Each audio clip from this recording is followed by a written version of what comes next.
Video like जरूर कर लीजिए और ऐसे वीडियो लगातार फ्री में पाने के लिए चैनल को तुरंत सब्सक्राइब कर लीजिए और बेल आइकन को जरूर टैप कर लीजिए ताकि आगे भी सारे वीडियो आपको मिलते रहे। यूट्यूब में फॉलो करते हैं तो प्लीज ये वाला फ्री टेलीग्राम चैनल जरूर ज्वाइन कर लीजिएगा। सारे नोटिफिकेशन सारे अपडेट यहीं पे आते हैं। Welcome to study for civil services. मैं हूं शशांक लखेर और आज के इस वीडियो में हम बात करेंगे रिवॉल्ट ऑफ 1857 1857 की क्रांति। देखो, मॉडर्न इंडियन हिस्ट्री में 1857 रिवॉल्ट पे बिल्कुल आपको जो है क्वेश्चन देखने को मिलेगा और ये 8th की एनसीईआरटी का टॉपिक है। जी हाँ, इस पूरे टॉपिक को जो है आप 8th क्लास की एनसीईआरटी में बिल्कुल जो है पढ़ सकते हो। और देखो, सबसे पहले तो आपको यहाँ पे समझना होगा ईस्ट इंडिया कंपनी को किस तरीके से एक कंपनी आती है 1600 के लगभग और 1858 तक जो है आपका इसका पूरा शासन देखने को मिलता है। कुछ समय बाद जो है इसको डिसॉल्व कर दिया जाता है, लेकिन जब तक ये रूल करती है तब तक भारत में बहुत सारी जो है प्रॉब्लम्स यहाँ पे हमको देखने को मिलती हैं और ये सिर्फ एक ट्रेड करने आती है। ट्रेड करते करते ये एक पॉलिटिकल ऑर्गेनाइजेशन बन जाती है, पूरी पॉलिटिकल पावर जो है इनके हाथ में आ जाती है। देखो, एक्चुअली में यहाँ पे हुआ क्या था कि ईस्ट इंडिया कंपनी जो है लगभग 1600 में आती है। एक जॉइंट स्टॉक कंपनी थी ये। इसको चार्टर मिलता है इंग्लैंड से कि हाँ ठीक है, आप जो है इंडिया जा सकते हो, वहाँ पे बिजनेस कर सकते हो। उसके बाद जब ईस्ट इंडिया कंपनी पूरे तरीके से स्टैब्लिश हो जाती है, कई सारी फैक्ट्रीज अपनी लगा लेती है इंडिया में, उसके बाद ये जो है अपने रूल को भी फॉर्म करती है। धीरे धीरे करके जो मेजर पावर्स होती है ना, उनको भी ये अपने अंडर में ले लेती है। लेकिन आखिरकार कैसे जो है 1857 का रिवॉल्ट हुआ? देखो, 1857 के रिवॉल्ट को समझने से पहले आपको समझना होगा बैटल ऑफ प्लासी को, बैटल ऑफ बक्सर को। सबसे इंपॉर्टेंट पार्ट आएगा बैटल ऑफ प्लासी, जो कि हुआ था 1757 में। ये रॉबर्ट क्लाइव और सिराजुद्दौला के बीच में हुआ था।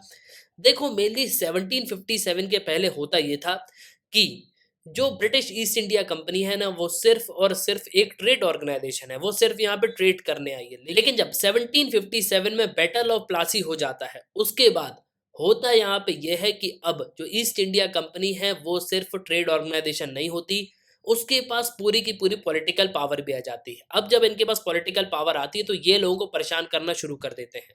पहले भी लोग यहाँ पे इनसे परेशान थे, लेकिन अब इनके पास जब पावर आ जाती है ना, तो धीरे धीरे करके जो फार्मर्स हैं उनसे यहाँ पे बहुत ज़्यादा टैक्स वसूला जाता है। जो पीजेंट्स हैं, जो आर्टिस्टियन है, जो छोटे छोटे लोग यहाँ पे हैं, जो जमींदार भी हैं, उन सबको बहुत ज़्यादा प्रॉब्लम जो है फेस करना पड़ती है। अब जब ये अपनी पॉलिटिकल पावर को यूज़ करना शुरू करते हैं तो उसके बाद ये जो है कई सारी पॉलिसीज यहाँ पे लेके आते हैं। डॉक्ट्राइन ऑफ लैप्स लेके आते हैं। इसमें जो है जो रियासतें हैं उन सबको ये एनेक्स कर लेते हैं, मतलब इनके अंडर में सब रियासतें जो है आ जाती हैं।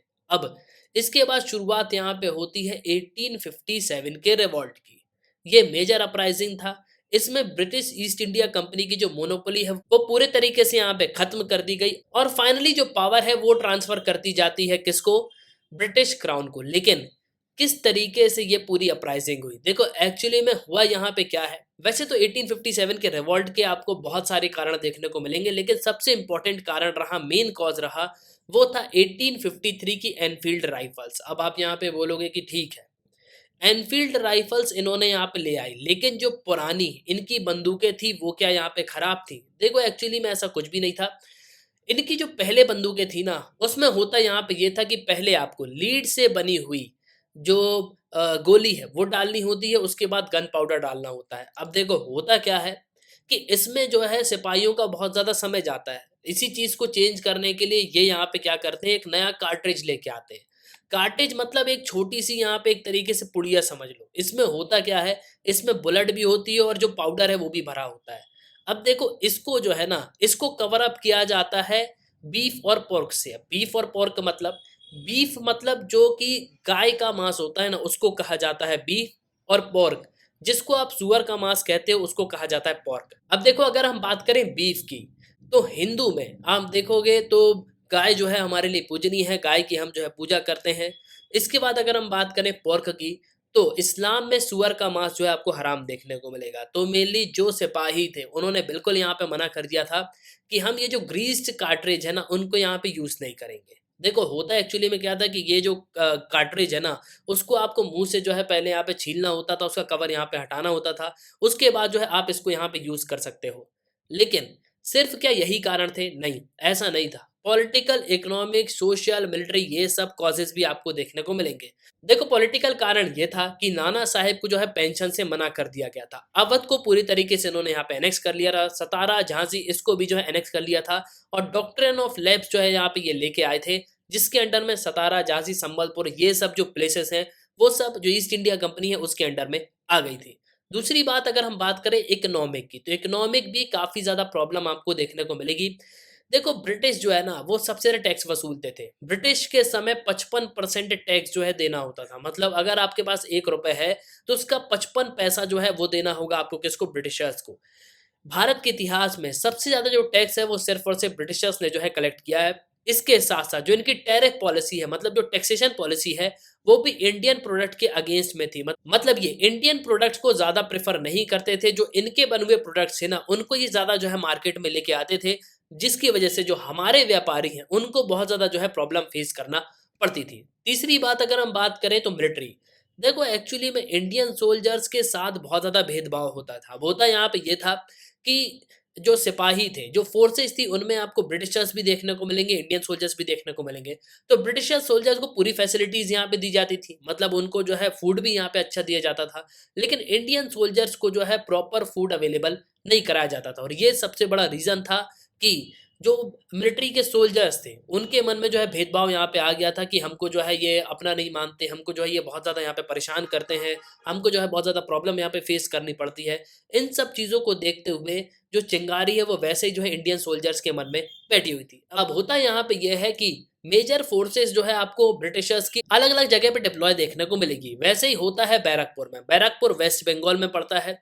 29 मार्च 1857 को जो बैरकपुर का परेड ग्राउंड है कलकत्ता में, वहाँ पे मंगल पांडे जो 34th बंगाल नेटिव इन्फेंट्री के जो है एक सिपाही होते हैं, वो यहाँ पे ये कहते हैं कि ये जो ग्रीस्ड कार्ट्रिज है ना, उसको मैं बिल्कुल यहाँ पे यूज़ नहीं करूँगा। मैं एक ब्राह्मण हूँ और मेरा धर्म जो है इन सब चीज़ों की यहाँ पे इजाज़त नहीं देता। अब देखो, होता यहाँ पे क्या है कि मंगल पांडे जो है रिवोल्ट कर देते हैं। इसके साथ-साथ इनके जो सीनियर होते हैं ना, उनको यहाँ पे गोली मार देते हैं। गोली मारने के बाद मंगल पांडे को जो है अरेस्ट कर लिया जाता है और फाइनली 8 अप्रैल 1857 को इनको जो है हैंग कर दिया जाता है। और हाँ, एक बात यहाँ पे मंगल पांडे के बारे में जान लो, मंगल पांडे जो है बलिया डिस्ट्रिक्ट से बिलोंग करते थे, उत्तर प्रदेश से, ठीक है? इनकी डेथ हुई थी बैरकपुर वेस्ट बंगाल में, तो बिल्कुल यहाँ पे ये ध्यान रखना 8 अप्रैल 1957 को इनकी डेथ होती है बैरकपुर वेस्ट बंगाल में और उसके बाद क्रांति की जो है शुरुआत हो जाती है। अब इसके बाद जो है मेरठ में कहानी शुरू हो जाती है। ये कहानी तो वेस्ट बंगाल की थी बैरकपुर की। अब मेरठ में भी इसी तरीके के रिवॉल्ट जो है आपको देखने को मिलेंगे। मेरठ में भी बहुत सारे सिपाही जो है ये कहते हैं कि हम जो है ग्रीस्ड कार्ट्रिज को बिल्कुल भी यहाँ पे यूज़ नहीं करेंगे। तो बहुत सारे सिपाहियों को जो है जेल में डाल दिया जाता है। उसके बाद जो बाकी बचे हुए सिपाही है ना, वो उनको यहाँ पे छुड़ाते हैं, जेल-वेल तोड़ देते हैं। इसमें बहुत सारे ऑफिसर जो है मारे जाते हैं और फाइनली शुरुआत हो जाती है किसकी? 1857 के रिवॉल्ट की। अब देखो, जब 1857 का रिवॉल्ट मेरठ से शुरू होता है ना 10 मई 1857 को, तो यहाँ पे एक नारा दिया जाता है, बिल्कुल याद रखना, एग्जाम में पूछा जा सकता है, मारो फिरंगी को। अब इसके बाद होता यहाँ पे ये है कि रिवॉल्ट की खबरें जो हैं पूरे देश में फैल जाती हैं और मेजर जो लीडर्स हैं वो यहाँ पे बिल्कुल तैयार होते हैं। तो देखो सबसे पहले तो आपको समझना होगा कि दिल्ली से लड़ते हैं बहादुर शाह 2 और बख्त खान। इनके अपोजिट में आपको देखने को मिलेंगे जॉन निकलसन हडसन। बनारस में होते हैं लियाकत अली और इनके सामने लड़ते हैं जेम्स नील। इसके बाद कानपुर से लड़ते हैं नाना साहिब, तात्या तोपे, अजीमुल्ला खान। कैंपबेल, हैवलॉक जो है इनके अपोजिट में होते हैं। झांसी से लड़ती है रानी लक्ष्मीबाई, इसके अगेंस्ट में होते हैं सर ह्यूज रोज। बरेली से लड़ते हैं खान बहादुर खान, सर कॉलिन कैंपबेल जो इनके अगेंस्ट में होते हैं। इसके बाद लास्ट में आप देखोगे तो यहाँ पे होते हैं क्या, अवध से लड़ते हैं कौन? वीर कुंवर सिंह और विलियम टेलर और विंसेंट अय्यर। देखो एक्चुअली में अवध को, झांसी को, इन सब जगहों को जो है ब्रिटिशर्स ने ऑलरेडी अपने कब्जे में रखा हुआ था। क्यों? क्योंकि इन्होंने डॉक्ट्राइन ऑफ लैब्स जो है लेके आ गए थे इसकी वजह से। और इसमें जो इंपॉर्टेंट प्लेसेस हैं वो सब आपको जो है इनके अंडर में देखने को मिलेंगी। लेकिन एट लास्ट होता यहाँ पे यह है कि ब्रिटिशर्स इस पूरे रिवॉल्ट को सरपास कर देते हैं। मतलब ये रिवॉल्ट हमारा सक्सेसफुल नहीं था क्योंकि इसके बहुत सारे रीजंस थे। सबसे इंपॉर्टेंट रीजन तो यहाँ पे ये था कि प्रॉपर जो है यूनिटी हमारे इंडियन लीडर्स के बीच में नहीं थी। इसके साथ साथ सिंधियाज, होलकर, निजाम्स, ये सब जो लोग हैं इन्होंने ब्रिटिशर्स का साथ दिया। तीसरा है लैक ऑफ कोऑर्डिनेशन। सबसे इंपॉर्टेंट पार्ट यहाँ पे ये आता है कि ब्रिटिशर्स के पास टेलीफोन लाइंस थी लेकिन हमारे पास जो है कोई भी कोऑर्डिनेशन करने की चीजें नहीं थी।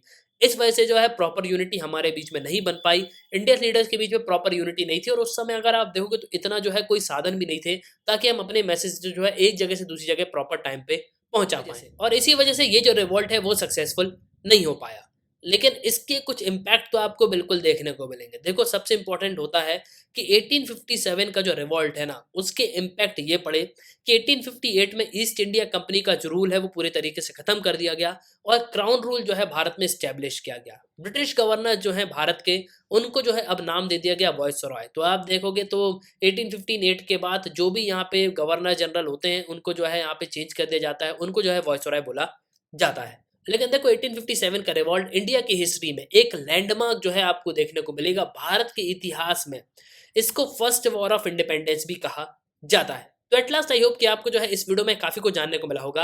आप अपने ओपिनियन लिखिएगा ज़रूर। इसी के साथ ये तक इस वीडियो का सुनने के लिए बहुत धन्यवाद। जय हिंद, जय भारत।